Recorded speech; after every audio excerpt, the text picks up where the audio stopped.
BJP corporator కు Hydraa big shock ఇచ్చింది. BJP corporator తోకల శ్రీనివాస్ రెడ్డికి చెందిన అక్రమ కట్టడాలను హైడ్రా కూల్చివేస్తోంది. బీజేపీ కార్పొరేటర్ తోకల శ్రీనివాస్ రెడ్డి అప్పా చెరువులో అక్రమంగా షెడ్ నిర్మించారు. ఆ షెడ్ ప్రాంతాన్ని హైడ్రా అధికారులు కూల్చివేశారు. రాజేంద్ర నగర్లోని గగన్ పహాడ్లో ఈ అక్రమ కట్టడాలు వెలిసాయి. అయితే హైడ్రా అధికారులు గుర్తించి వీటిని కూల్చివేత ప్రక్రియ ప్రారంభించారు. ఈ నేపథ్యంలో బీజేపీ కార్పొరేటర్ ఆ ప్రాంతాన్ని పరిశీలించారు. మరోవైపు హైడ్రా అధికారులు భారీ బందోబస్తు నడుమ ఈ కూల్చివేతల ప్రక్రియ కొనసాగించారు. మొత్తం మీద హైడ్రా మరొకసారి దూకుడు ప్రదర్శిస్తుంది. ఇటు చెరువుల్లో ఉన్నటువంటి ఆక్రమణలను తొలగిస్తున్నాయి, మరోవైపు నాలాలపై నుండి ఆక్రమణలపై కూడా దృష్టి సారించింది, వాటిని కూడా తొలగిస్తుంది. తాజాగా ఇక రాజకీయ నాయకుల ఇళ్లకు సంబంధించి రాజకీయ నాయకుల అక్రమ కట్టడాలకు సంబంధించి దృష్టి సారించింది. ప్రధానంగా తొలుత బీజేపీ కార్పొరేటర్ చెందిన తోకల శ్రీనివాస్ రెడ్డి చెందినటువంటి అక్రమంగా నిర్మించిన షెడ్పై దృష్టి సారించింది. ఇప్పటికే కేటీఆర్ జన్వాడ ఫామ్ హౌస్ను కూడా కూల్చివేసేందుకు హైడ్రా రంగం సిద్ధం చేస్తుంది. మరోవైపు మంత్రుల కొంతమంది అనధికారికంగా నిర్మించినటువంటి రాజకీయ నాయకుల మంత్రులు కావచ్చు, మాజీ మంత్రులు, వీళ్ళందరూ కూడా అనధికారికంగా అక్రమంగా నిర్మించిన ఫామ్ హౌజులు కానీ చెరువుల్లో ఉన్నటువంటి అక్రమ కట్టడాలపై దృష్టి సారిస్తామని హైడ్రా చెప్తున్న నేపథ్యంలో తాజాగా బీజేపీ కార్పొరేటర్ తోకల శ్రీనివాస్ రెడ్డి అప్పా చెరువులో నిర్మించినటువంటి ఓ షెడ్ను కూల్చివేసింది. ఈ నేపథ్యంలో అక్కడ కూల్చివేత ప్రక్రియ భారీ బందోబస్తు నడుమ కొనసాగినట్టుగా తెలిసింది. అసలు ఏం జరుగుతోంది? గగన్ పహాడ్లో అప్పా చెరువులో కూల్చివేసినటువంటి కార్పొరేటర్ షెడ్ సంబంధించినటువంటి పూర్తి సమాచారాన్ని మా ప్రతినిధి తూర్పుదేవికి అందిస్తారు. రాజేంద్ర నగర్లో గగన్ పహాడ్లో హైడ్రా కూల్చివేతలు అయితే మొదలుపెట్టిందని చెప్పాలి. ఇప్పుడు మనం చూసుకోవచ్చు ఏదైతే కూల్చివేతలు జరుగుతుందో ఇదంతా కూడా చెరువుని కబ్జా చేసి ఇలా ఫ్యాక్టరీలు అన్ని కట్టారని చెప్పి హైడ్రాకి ఫిర్యాదులు రావడంతో వాళ్ళు వెంటనే రంగంలోకి దిగడం జరిగింది. ప్రస్తుతానికైతే ఇప్పుడు ఏదైతే చెరువు ఉందో గగన్ పహాడ్లో గాలగప్ప చెరువు అంటూ ఉంటారో, అదేవిధంగా మామిడికుంట చెరువు అని కూడా అంటూ ఉంటారు. అయితే ఇది ఏదైతే చెరువు ఉందో ఇది దాదాపుగా ఒకప్పుడు 34 ఎకరాలు ఉండేది. ఇప్పుడు మాత్రం దాదాపు ఇప్పుడు చూసుకుంటే కేవలం 14-16 ఎకరాలు మాత్రమే ఉంది. దీనికి సంబంధించినటువంటి ఇది ఎవరైతే కబ్జా చేశారో వాటి గురించి ప్రతి ఒక్కరు కూడా ఫిర్యాదు ఎవరైతే ఇప్పుడు హైడ్రా కమిషన్ రంగనాథ్ ఉన్నారో ఆయనకి ఫిర్యాదు వెళ్ళటంతో వెంటనే రంగంలోకి దిగి అన్నీ కూడా ఏవైతే వాళ్ళు ఫిర్యాదులు చేశారో వాటన్నిటిని కూడా దీర్ఘంగా పరిశీలించి వెంటనే రంగంలోకి అయితే దిగడం జరిగింది. ప్రస్తుతానికి మనం చూసుకోవచ్చు ఇప్పటికి ఒక అర్ధగంట నుంచి అయితే ఇక్కడ మొత్తం కూడా కూల్చివేతలు అయితే మొదలయ్యాయని చెప్పాలి. ప్రస్తుతానికి పోలీసుల బందోబస్తు అలాగే మొత్తం కూడా జరుగుతూ ఉంది. జిహెచ్ఎంసీ అధికారులు అలాగే ఎవరైతే ఇప్పుడు పోలీసు అధికారులు వీళ్ళ సమక్షంలోనే ఇదంతా కూడా కూల్చివేతలు జరుగుతున్నాయి. ఇప్పుడు మనం చూసుకోవచ్చు ఇందాక ఒక అర్ధగంట ముందే ఇదంతా కూడా కూల్చివేతలు మొదలు పెట్టడం జరిగింది. ఇక్కడ చూసుకుంటే కనుక దాదాపుగా మనకి ఇక్కడ ఏవైతే ఫ్యాక్టరీలు కనిపిస్తున్నాయి ఇవన్నీ కూడా కబ్జాకి గురై ఈ విధంగా కట్టారు అనేది కూడా ఏదైతే ఇప్పుడు హైడ్రా అధికారులు ఉందో వాళ్ళకి ఇన్ఫర్మేషన్ వెళ్ళడం జరిగింది. సో ఫిర్యాదు వెళ్ళడంతో వెంటనే రంగంలోకి దిగి ఇవన్నిటిని కూడా కూల్చివేయడం జరిగింది. అయితే ప్రస్తుతానికి మనం చూసుకోవచ్చు ఇప్పుడు కూడా ఎక్కడి నుంచి ఎక్కడి వరకు పోతుంది అంటే ఈ చెరువు అంటే ఇప్పుడు ప్రస్తుతం మనం ఉన్న దగ్గర నుంచి అసలు చెరువు కూడా కనిపించని పరిస్థితి అయితే కనిపిస్తూ ఉంది. ఇంకోటి ఇక్కడ చూసుకుంటే కనుక మీరు ఇప్పుడు వర్షం పడుతున్నప్పటికీ కూడా రోడ్డు ఏ విధంగా ఉందనేది కూడా మనం చూడొచ్చు. అంటే ఇది కొంచెం గట్టిగా వర్షం పడింది అంటే మాత్రం ఈ రోడ్డు మొత్తం కూడా ఎక్కడికక్కడ గుంతల్లో నీళ్లు ఉండిపోయి అతలాకుతలం అయ్యే పరిస్థితి కూడా మనకు కనిపిస్తుంది. ఇందాక మనం రావడానికి కూడా చాలా ఇబ్బంది పడ్డ పరిస్థితి కూడా కనిపించింది. అయితే ప్రస్తుతం ఇప్పుడు చూడొచ్చు ఏదైతే ఈ చెరువు ఉందో ఈ గాలగప్ప చెరువు అలాగే మామిడికుంట చెరువు అంటూ ఉంటారో ఈ చెరువు ఏదైతే ఉందో ఒకప్పుడు నీటితో ఎప్పుడు నిండి ఉండేది. ఆ తర్వాత కొద్దిగా కబ్జాకి గురై ఈ విధంగా ఇప్పుడు కేవలం అసలు కొన్ని కుంటలు కూడా కొన్ని ఎకరాలు కూడా సగంలో సగం ఎకరాలు కూడా లేని పరిస్థితి అయితే ఏర్పడిందని చెప్పాలి. ప్రస్తుతానికి ఇప్పుడు ఏదైతే ఈ పొజిషన్ ఉందో ఇక్కడ ఎక్కువగా యాక్సిడెంట్ జరుగుతున్నాయని అదేవిధంగా లోతట్టు ఇది ఇప్పుడు ఏదైతే చెరువు ఉందో ఇది మొత్తం కూడా లోతట్టు ప్రాంతంగా ఉంది కాబట్టి గట్టిగా వర్షం పడ్డా కూడా అంటే 2020లో కూడా వర్షం గట్టిగా పడటంతో మొత్తం ఇది ఏదైతే గగన్ పహాడ్లో ఉన్నాయి ఈ గాలిగప్ప చెరువు ఏదైతే ఉందో అది ప్రమాదానికి గురై ఇక్కడ ఉన్న చాలా మంది కూడా చనిపోయారంటూ కూడా కేసు నమోదైంది. అయితే ప్రస్తుతానికి ఏదైతే ఈ వర్షానికి ఈ లోతట్టు ప్రాంతం మొత్తం కూడా మునిగిపోయి ఎంతో మంది ప్రాణాలు కూడా కోల్పోయాయి. ఎన్నో యాక్సిడెంట్ కూడా జరిగి ఇక్కడ మనం చూడొచ్చు ఒక కారు కూడా ఉంది. కారు కూడా యాక్సిడెంట్ సైడ్కి అయితే పెట్టడం జరిగింది. చూసుకుంటే ఎక్కడికక్కడ కొండలు ఇవన్నీ కూడా ఉన్నాయి. దీనికి సంబంధించి కేసు కూడా నమోదైంది. చాలా మంది ప్రాణాలు కూడా పోయాయి అంటూ కూడా జనాలు వాపోయారు. ఇదంతా కూడా లోతట్టు ప్రాంతం అయ్యేసరికి జలమయం అవుతుంది. అంటే వర్షాకాలం వచ్చేసరికి కూడా మొత్తం జలమయం అయిపోతుందని కూడా పోలీసులకి అలాగే జిహెచ్ఎంసీ అధికారులకి కంప్లైంట్ కూడా ఇవ్వడం జరిగింది. దాదాపుగా 2020లో దాదాపుగా 25 వాహనాలకి పైగా ధ్వంసమయ్యాయి. అలాగే ఇల్లు కూడా చాలా వరకు కూలిపోయాయి. వేలాది మంది కుటుంబాలు రోడ్డున పడ్డాయంటూ కూడా పోలీసులకి కంప్లైంట్ వెళ్ళింది. అయితే ప్రస్తుతానికి ఇదంతా ఆరాధిస్తే కనుక ఇదంతా కూడా కేవలం ఇప్పుడు ఏదైతే ఈ చెరువు ఉంది, ఈ చెరువుని కబ్జా చేసుకొని ఈ విధంగా చేయడం వల్ల ఏవైతే లోతట్టు ప్రాంతంలో కొంతమంది ఇల్లులు కట్టుకున్న వాళ్ళు ఉన్నారు, ఇంకొంతమంది చిన్న చిన్న ఫ్యాక్టరీలు పెట్టుకున్న వాళ్ళు ఉన్నారు. వాళ్ళ ఇళ్లలోకి నీళ్ళు వచ్చేసి అతలకుతలం అవుతున్నారు లోపల అని చెప్పి కూడా ఒకప్పుడు కంప్లైంట్ రావడం జరిగింది. దాన్ని దృష్టిలో పెట్టుకొని ఇప్పుడు ఏదైతే హైడ్రా రంగంలోకి దిగిందో 2 నెలల నుంచి వీళ్ళ నమ్మకంతో ఇక్కడ ఉన్న అధికారులు కానివ్వండి, ఇక్కడ ఉంటున్న జనాలు వీళ్ళందరూ కూడా అధికారులకి కంప్లైంట్ ఇవ్వడం జరిగింది. హైడ్రా అధికారులకి వాళ్ళు వెంటనే రంగంలోకి దిగి ఇదంతా కూడా ఫిర్యాదు చేసిన వ్యక్తులు ఏ విధంగా అయితే వాళ్ళు సాక్ష్యాలు ఇచ్చారో వాటి విధంగా అందరూ ఇక్కడికి వచ్చి చెక్ చేయగా మొత్తం కూడా ఇదంతా ఏదైతే ఇప్పుడు మనకు కనిపిస్తూ ఉందో ఏరియా మొత్తం కూడా చూసుకుంటే ఇవన్నీ కూడా ఇప్పుడు అక్కడ ఏదైతే మనకి ఇప్పుడు బ్లూ కలర్ది ఒక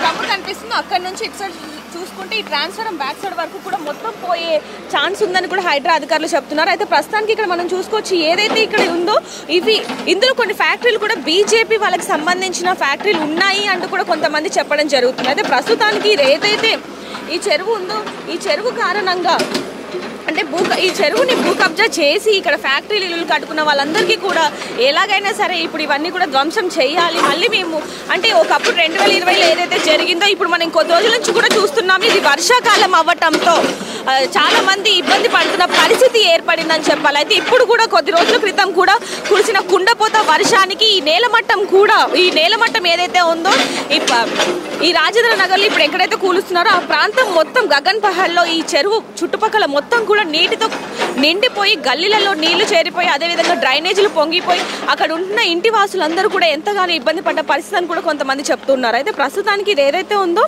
ఈ చెరువుని అక్రమ నిర్మాణాలు కట్టించారు అని చెప్పి కూడా ఒకప్పుడు అధికారులకు వెళ్ళినప్పటికీ కూడా ఎవరు పట్టించుకునే పరిస్థితి ఏర్పడింది. ఇప్పుడు మాత్రం హైడ్రా మీద నమ్మకంతో మేము ఫిర్యాదు అందించాము. వాళ్ళు వెంటనే రంగంలోకి దిగి ఇప్పుడు ఏదైతే ఇక్కడ అక్రమ కట్టడాలు ఏవైతే కూలగొడుతున్నారో దీని మీద మేము సంతోషం వ్యక్తం చేస్తున్నాం. అదేవిధంగా ఇప్పుడు ఏదైతే కేవలం ఈ చెరువుకి ఈ లోతట్టు ప్రాంతాలే కాకుండా ఏవైతే ఫ్యాక్టరీలు ఉన్నాయో ఆ ఫ్యాక్టరీ వల్ల కూడా మేము చుట్టుపక్కల జనాలు ఎవరైతే ఉన్నారో వాళ్ళందరూ కూడా ఇబ్బంది పడుతున్న పరిస్థితి అని కూడా వీళ్ళు చెప్పడం జరుగుతుంది. అంటే ప్రస్తుతానికి చూసుకోవచ్చు ఇక్కడ అధికారుల మొత్తంతోనే అంటే భారీ బందోబస్తుతోనే ఇక్కడ మొత్తం కూడా కూల్చివేతలు అయితే మొదలయ్యాయని చెప్పాలి. దాదాపుగా ఈరోజు మొత్తం కూడా ఇవన్నీ కూల్చివేసిన తర్వాతే మేము ఇక్కడ నుంచి వెళ్తాము. ఇది ఏదైతే ఈ చెరువు ఉందో దాదాపుగా ఈ ల్యాండ్ మొత్తం కూడా 32 ఎకరాలు ఉండేది. ఇప్పుడు దాదాపుగా 18 ఎకరాలు ఏదైతే ఉందో 18 ఎకరాలు మొత్తం కూడా ఆక్రమించుకున్నారు. ఈ ఫ్యాక్టరీలు అవన్నీ కట్టేసి ఇప్పుడు ఇది ఏదైతే ఉందో ఇక్కడి వరకు మాత్రమే ఫ్యాక్టరీలు కట్టారు. ఈ పక్కన మనకు ఖాళీ ప్రదేశం ఏదైతే కనిపిస్తుందో ఇది కూడా ఒకరి ల్యాండ్, కాకపోతే ఇక్కడ వాళ్ళు ఏమి కూడా కట్టుకోలేదు అనేది కూడా మనకి తెలుస్తుంది. ప్రస్తుతం ఏదైతే ఇక్కడ నుంచి ఉందో ఇది మొత్తం కూడా ఈ చెరువు మొత్తం కూడా 32 ఎకరాలు ఉంటే ఇప్పుడు ప్రస్తుతానికి కేవలం 14 ఎకరాలు మాత్రమే మిగిలి ఉంది. దీన్ని బట్టి చూసుకుంటే మనకు అర్థమవుతుంది సగానికి అంటే 18 ఎకరాలకి పైగా అయితే మొత్తం మొత్తం కూడా అక్రమాల కట్టడాలు అంటే మొత్తం కూడా అక్రమంగా వాళ్ళు తీసుకొని ఇదంతా కూడా కట్టించుకున్నారనే చెప్పాలి. అదేవిధంగా ఇప్పుడు ఎవరైతే పర్మిషన్ ఇచ్చారో వాళ్ళ మీద కూడా హైడ్రా అధికారులు కేసు నమోదు చేయాలి అన్నట్టుగా చూడడం జరుగుతుంది. అయితే ప్రస్తుతానికి వారి మీద కూడా యాక్షన్ తీసుకునే అవకాశం ఉంది. అసలు ఎవరు దీనికి పర్మిషన్ ఇచ్చారు ఏంటి అనే విధంగా కూడా ముందు నుంచి ఏదైతే హైడ్రా రంగంలోకి దిగినప్పటి నుంచి కూడా ఏ అక్రమ కట్టడాలైనా సరే ఇప్పుడు చెరువులు కానివ్వండి లేకపోతే గవర్నమెంట్ ల్యాండ్స్ వీటిని ఎవరైతే అక్రమంగా కట్టుకుంటున్నారో వాళ్ళకి పర్మిషన్ ఇచ్చిన వాళ్ళ మీద కూడా మేము యాక్షన్ తీసుకోవాలి అని చెప్పి వాళ్ళ మీద కూడా నిఘా పెట్టడం జరిగింది. ప్రస్తుతానికి అయితే ఇప్పుడు మనం చూస్తున్నాం మొత్తం కూడా ఏవైతే ఫ్యాక్టరీలు ఉన్నాయో ఇవన్నిటిని కూడా ధ్వంసం చేస్తున్న పరిస్థితి ఏర్పడింది. అయితే ఇక్కడ కొంతమంది ప్రజలతో మాట్లాడి తెలుసుకుందాం. మరి ఇది చెరువు ల్యాండ్ అని తెలుసా లేదా ఏంటనే దాని గురించి కూడా ఒకసారి వెళ్ళి వాళ్ళతో మాట్లాడి తెలుసుకునే ప్రయత్నం అయితే చేద్దాం. नहीं अम्मा, मेरे बच्चे को कैंसर है, हमको थोड़ा टाइम दे दो प्लीज। मेरे बच्चे को उसको छोटा बच्चा है, कोई भी करने वाला नहीं है। पानी का काम है। मेरे बच्चे को कैंसर है साहब, रिपोर्ट बोले तो मैं पूरे बता ఇదేనా మీది అంటే ఇదంతా కూడా అక్రమ కట్టడాలని చెప్పి అంటున్నారు. मालूम हम लोगों को पहले से नहीं बोले.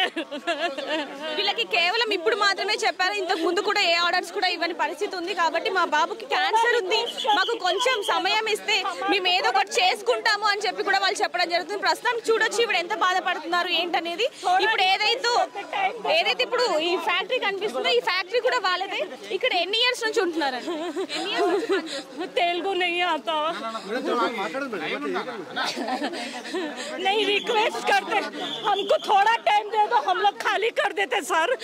मेरे बच्चे को कैंसर में रिपोर्ट बोले तो बता देती हूँ, अभी घर से मंगवाई के प्लीज. మా కొడుక్కి క్యాన్సర్ ఉంది, కావాలంటే మేము మా రిపోర్ట్స్ కూడా చూపిస్తాము. దయచేసి మా ఇది ఏదైతే ఫ్యాక్టరీ ఉందో ఇదే మాకు 3 పూటలు అన్నం పెడుతున్న పరిస్థితి. దీన్ని ఇప్పుడు సడన్ గా కూల్ చేసి మేము ఎటెళ్ళిపోవాలి, ఏం చేయాలి అంటూ కూడా ఆవిడ ఏడుస్తున్న పరిస్థితి చూడొచ్చు. ఆవిడ ఎంతగా బతిమలాడుతున్నారో అధికారులను పోలీసులను అది చూస్తూనే ఉన్నాం. ఆమె ఏడుస్తూ ఉంది. ఒకవైపు చూసుకుంటే మాకు ఎవరు లేరు, మా ఎవరైతే కొడుకున్నాడో ఆ కొడుకు క్యాన్సర్ ఉంది, ఇదే మాకు బతుకు తెరువు, మేము ఎప్పటి నుంచో ఇక్కడికి వచ్చాము, ఇక్కడ నుంచి ఇక్కడే ఉంటున్నాం, మాకు అసలు తెలియని పరిస్థితి.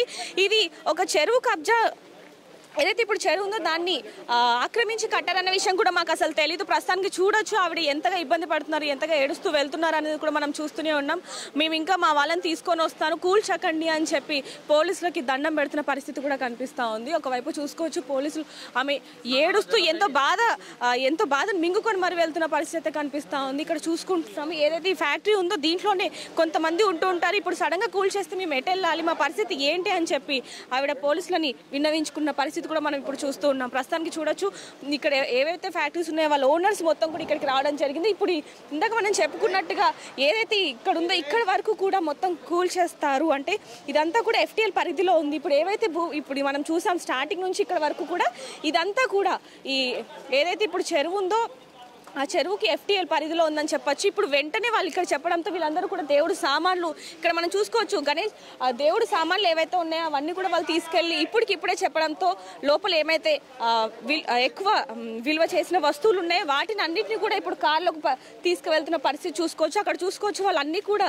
వాళ్ళ ఫ్యాక్టరీలో ఏమేమి ఉన్నాయో సామాన్లు అవన్నీ కూడా ఒక్కొక్కటిగా తీసుకెళ్లి కార్లో అయితే పెడుతున్నారు. ముందుగా దేవుడు ఫోటోలను అలాగే వాళ్ళ ఫ్యాక్టరీకి సంబంధించిన ఏవైతే పరికరాలు ఉన్నాయో వాటన్నిటిని కూడా కొంచెంగా తీసుకెళ్లి వాళ్ళు కార్లో అయితే పెడుతున్నారు. అది ప్రస్తుతానికి మాకు అసలు ఇప్పుడే చెప్పారు, ఈ రోజే తెలిసింది. నిన్న ఇచ్చినా కూడా మేము ఏదో ఒకటి చేసుకునే వాళ్ళం, ఇంత సడన్ గా చెప్తే మేము ఏం చేయాలి అంటూ కూడా ఆవిడ ప్రతి ఒక్క అధికారుల దగ్గరికి వెళ్ళి కూడా మొక్కుతూ ఏడుస్తూ ఎంతగానో వాపోతున్నారని చెప్పాలి. ప్రస్తుతం ఇప్పుడు చూసుకుంటూనే ఉన్నాము. ఇప్పటికిప్పుడు మొత్తం కూడా ఖాళీ చేస్తున్న పరిస్థితి ఏర్పడింది. అయితే ఇప్పుడు ఏదైతే అక్కడ జస్ట్ వాల్ ఉందో ఆ వాల్ని ఒక్కటే వాళ్ళు ఆ వాల్ని ఒక్కటే ఈ పొద్దు నుంచి కూడా ఇప్పటి వరకు 1 గంటన్నర క్రితం వరకు కూల్చడం జరిగింది. ఆ తర్వాత ఆ పక్కన ఏదైతే ఉందో ఖాళీ షెడ్ అటు చూపించండి, ఆ ఖాళీ షెడ్ ఉందో అది అయిపోయిన వెంటనే ఇప్పుడు అక్కడి నుంచి కూడా ఏదైతే ఇప్పుడు మనకు షెడ్ కనిపిస్తుందో ఆ లాస్ట్ నుంచి కూడా అక్కడ ఆల్రెడీ కూల్చివేత మొదలు పెట్టారు. ఆ తర్వాత ఇదే కాబట్టి దీంట్లో ఉన్న సామాన్లు అన్నీ కూడా వాళ్ళు ఒక్కొక్కటిగా తీసుకెళ్ళి అయితే బయటికి తీసుకెళ్తున్న పరిస్థితి ఏర్పడిందని చెప్పాలి. ప్రస్తుతానికి ఏదైనప్పటికీ మాకు ఇన్ఫర్మేషన్ ఇవ్వలేదు, ఇచ్చుంటే కనుక మేము ఖచ్చితంగా ముందే ఖాళీ చేసేవాళ్ళం అంటూ కూడా ఆవిడ ఆర్ధనాదాలు అయితే పెడుతున్నారు అనే చెప్పాలి. మరిన్ని వివరాల కోసం చూస్తూనే ఉండండి RTV. ఒకవైపు చూసుకుంటే ఆవిడ ఎంతగానో బాధపడుతున్న పరిస్థితి, ఒకవైపు చూసుకుంటే ఈ కూల్చివేత చేస్తున్నప్పటికీ కూడా ఏవైతే ఈ ఫ్యాక్టరీ అధికారులు ఉన్నారో అంటే ఈ ఫ్యాక్టరీ ఓనర్స్ ఉన్నారో ఒకప్పుడు ఇది FTL పరిధిలో ఉందని తెలియక కొన్న వాళ్ళు ఎవరైతే ఉన్నారో వాళ్ళందరూ కూడా ఇక్కడిక్కడే ఉండడం వల్ల అసలు ఇక్కడ నుంచి కదలని పరిస్థితి ఏర్పడింది. సో ఇప్పుడు వీళ్ళు లోపల నుంచి కూడా అనౌన్స్ చేస్తున్నారు వెంటనే లోపల నుంచి బయటికి వెళ్ళిపోవాలి, తొందరగా మీ సామాన్లు తీసుకోవాలి అన్నట్టుగా కాకుండా కేవలం మీరు బయటకు వచ్చేసేయాలి, లోపల వెనకాల నుంచి ఆల్రెడీ కూల్చివేత మొదలైంది అని చెప్పి కూడా వాళ్ళు చెప్పడం జరుగుతుంది. అనౌన్స్ అయితే చేస్తున్నారు, వెనక నుంచి ఆల్రెడీ కూల్చివేత మొదలైంది కాబట్టి ఏ క్షణాలైనా సరే ఇది మొత్తం కూడా కూలిపోయే అవకాశం ఉంది, తొందరగా బయటికి రండి అంటూ కూడా వాళ్ళందరినీ కూడా లోపల నుంచి బయటికి తీసుకొస్తున్న పరిస్థితి కూడా మనకు ఏర్పడిందని చెప్పాలి. ఇక్కడ చూసుకోవచ్చు ఏదైతే ఇప్పుడు ఈ చెరువు ఉందో మామిడికుంట చెరువు అని కూడా అంటూ ఉంటారు. ఈ గోల్గప్ప చెరువు ఏదైతే ఉందో ఇదంతా కూడా చూసుకుంటే ఇదంతా కూడా చెరువు ప్రాంతం. ఇప్పుడు కొంచెం పొద్దు నుంచి పడుతున్న చిన్నపాటి వర్షానికి ఈ విధంగా మారింది. అంటే ఒకప్పుడు ఈ కొద్ది రోజుల ముందు మనం చూసుకోవచ్చు కుండపోత వర్షం ఉంది, అప్పుడు ఇంకే విధంగా మారి ఉండేది అని కూడా మనకి తెలుస్తోంది. ప్రస్తుతానికి ఈ రోడ్ అంతా కూడా చూసుకుంటే ఎక్కడికక్కడ నీటితో నిండిపోయిన పరిస్థితి ఏర్పడుతుంది. ప్రస్తుతానికి ఇవి ఏవైతే ప్లేసెస్ ఉన్నాయో ఇక్కడ అంటే ఈ చెరువుకి దాదాపు ఇది 32 ఎకరాల చెరువు అయితే ఇప్పుడు దాదాపుగా కేవలం 14 5 ఎకరాల చెరువు మాత్రమే మిగిలిందంటే దాన్ని బట్టే మనకు అర్థమవుతుంది ఏంటంటే ఇది సగానికి సగం పైగా మొత్తం కూడా ఎవరైతే కబ్జా చేశారో కబ్జా చేసి ఇలా ఫ్యాక్టరీలన్నీ ఇక్కడ మనం చూసుకోవచ్చు. దాదాపుగా కేవలం ఈ గల్లీలోనే దాదాపుగా ఒక 10 నుంచి 15 వరకు మొత్తం ఇటు అటువైపు మొత్తం కూడా చూసుకుంటే 15 ఫ్యాక్టరీల వరకు అయితే ఉంటూ ఉంటాయి. ఇక్కడ చూసుకుంటే కనుక రహదారి మొత్తం కూడా బురదతో నీళ్ళతో నిండిపోయిన పరిస్థితి. అసలు అధికారులు రావాలంటే కూడా ఇప్పుడు మనం చూస్తున్నాం ఏ విధంగా వస్తున్నారు ఏంటనేది కూడా. ఇప్పుడు ఎవరైతే ఈ ఫ్యాక్టరీకి సంబంధించిన ఓనర్స్ ఉన్నారో వాళ్ళందరూ కూడా ఎంతగానో వాపోతున్న పరిస్థితి ఏర్పడుతుంది. వెనకాల నుంచి ఇప్పటికే వాళ్ళు ఏదైతే కూలగొట్టడం మొదలు పెట్టారు ఇది చూసుకుంటే ప్రతి ఒక్కరు కూడా ఇప్పుడు లోపల వెనకాల నుంచి ఆల్రెడీ మొదలు పెట్టారు కాబట్టి వాళ్ళ పరిస్థితి చూడొచ్చు ఏ విధంగా ఉంటుంది ఏంటి అనేది కూడా. వెనక నుంచి కూలగొట్టద్దని చెప్పి కూడా వాళ్ళందరూ కూడా ఇక్కడికి వచ్చి రిక్వెస్ట్ చేసుకుంటున్న పరిస్థితి కూడా మనకు కనిపిస్తూ ఉంది.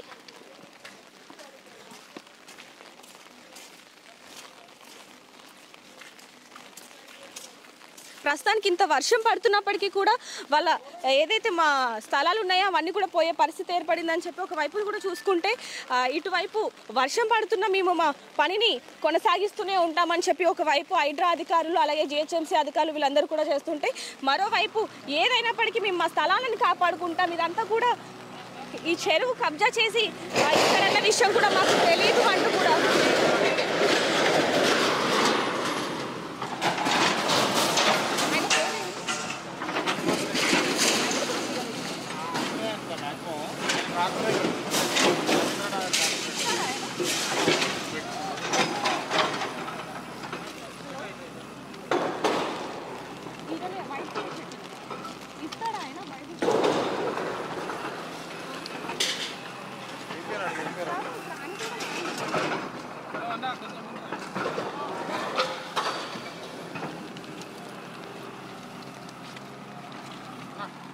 సార్ చిన్న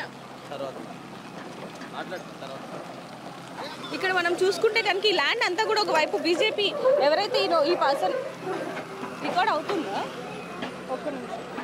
హలో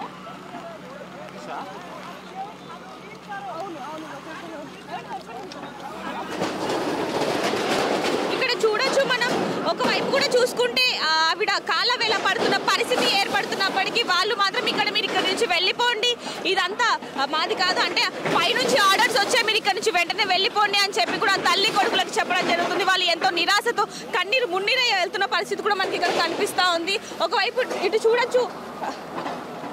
ఇటు చూడొచ్చు కూడా ఇందాకే ఇక్కడ ఎవరైతే బందోబస్తుగా వచ్చారో ఇరిగేషన్ ఆఫీసర్స్ కావచ్చు జిహెచ్ఎంసీ ఆఫీసర్ అలాగే పోలీసులకు అందరికీ కూడా మా ఫ్యాక్టరీ ఏదైతే ఉందో దాన్ని కూల్చకొట్టకండి మాకు ఇప్పుడే తెలిసింది మీరు కొంచెం టైం ఇచ్చినా సరే మేము దాంట్లో ఉన్న సామాన్లని మేము బయటికి పెట్టుకునే వాళ్ళం మీరు అసలు మాకు ఇన్ఫర్మేషన్ కూడా ఇవ్వకుండా ఇక్కడికి వచ్చి ఇప్పుడు వెంటనే కూల్ చేస్తామంటే మేము ఏం చేయాలి మా కొడుకుకి క్యాన్సర్ ఉంది మా కొడుకుకి ఆరోగ్యం బాగాలేదు దీని మీదనే మేము బతుకుతున్నాము మా కొడుకుకి ఆరోగ్యం కూడా దీని మీదనే నయమవుతా ఉంది ఇప్పుడు మీరు ఇది ఏదైతే మాకు ఉపాధి కలిగిస్తుందో దీన్ని మీరు ఇలా ఈ విధంగా ధ్వంసం చేయడం మాకు చాలా బాధాకరంగా ఉంది ఖచ్చితంగా దీన్ని చేయకండి అని చెప్పి ఆవిడ ఏడుస్తూ కాళ్ళ వేళ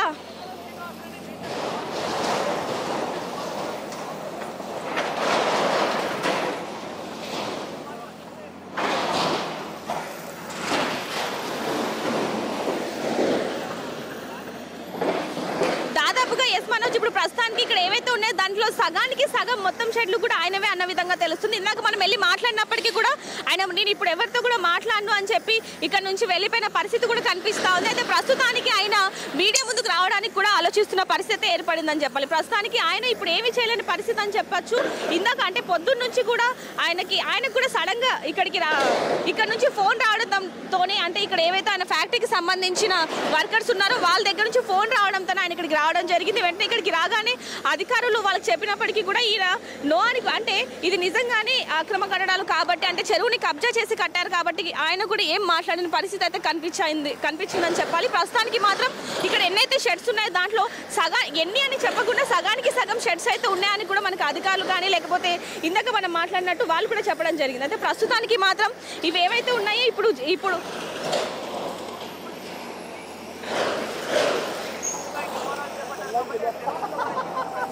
ఇక్కడ మనం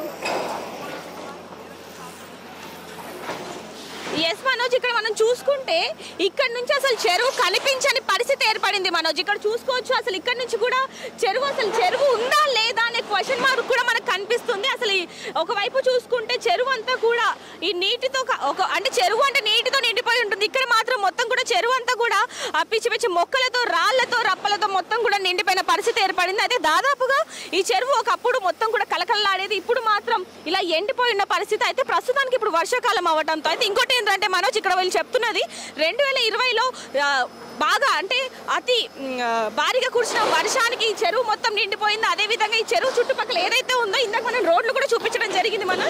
ఒకవేళ ఆ రోడ్లు కూడా మీరు చూసినట్టయితే ఇప్పుడు ఈ విధంగా ఉందంటే భారీ వర్షానికి ఈ ప్రాంతం మొత్తం ఏ విధంగా ఉంటుందనే ప్రశ్న ప్రతి ఒక్కరిలో కూడా ఉందనే చెప్పాలి. అయితే 2020లో మాత్రం చాలా మంది ఈ వర్షానికి బలైపోయి చనిపోయిన పరిస్థితి ఏర్పడింది. ఎన్నో దారుణ యాక్సిడెంట్ ఇక్కడ చూసుకుంటే మనోజ్ ఒకవైపు యాక్సిడెంట్కి గురైన కారు ఏదైతే ఉందో అది కూడా ఇప్పటికీ కూడా అలాగే ఉంది. దాదాపు ఇక్కడ యాక్సిడెంట్స్ ఎక్కువగా జరుగుతూ ఉంటాయి. అదేవిధంగా కొద్దిపాటి వర్షానికి ఈ ప్రాంతం మొత్తం కూడా నీటితో నిండిపోయి ప్రజలకి ఎంతో ఇబ్బందికరంగా మారిందనేది కూడా మనం చెప్పుకోవచ్చు. ఇక్కడ చూసుకుంటే అసలు రోడ్ అంటే పొద్దున్న నుంచి కురుస్తున్న వర్షానికి ఇప్పుడే ఈ విధంగా మారింది అంటే ఇంకొంచెం గట్టిగా కనుక వర్షం పడితే ఇంక ఈ రోడ్డు ఏ విధంగా ఉంటుంది అనేది మనకి ఒక ప్రశ్న వదిలేస్తున్నారు మనోజ్. ఇక్కడ చూసుకోవచ్చు మొత్తం అసలైన తొలి వెలుగు. ఫాలో వాట్సాప్ @తొలి వెలుగు official.